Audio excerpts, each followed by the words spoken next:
Hey everyone, welcome back to the channel. Today, we're diving into a super timely topic. How to know when to buy and sell stocks on Robinhood. A full guide for 2025. Whether you're just starting out or you're a seasoned trader looking to sharpen your skills, this video will break it all down in a simple, straightforward way.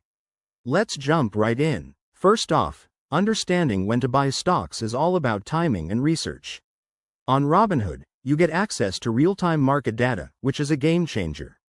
Look for stocks that are undervalued based on fundamental analysis, like checking a company's earnings, growth potential, and industry trends.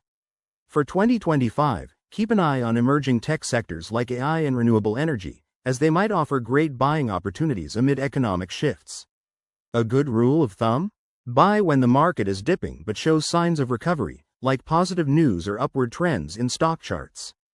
Now, knowing when to sell is just as crucial to protect your profits.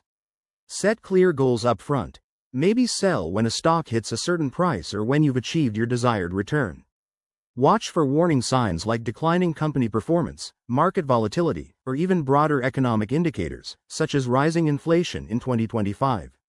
Robinhood's alerts and portfolio tracking features can help you stay on top of these. Remember, don't let emotions drive your decisions. If a stock is falling and there's no quick rebound in sight, it might be time to cut losses. Of course, investing always comes with risks, especially in a fast-changing year like 2025. Diversify your portfolio, never invest more than you can afford to lose, and consider consulting a financial advisor.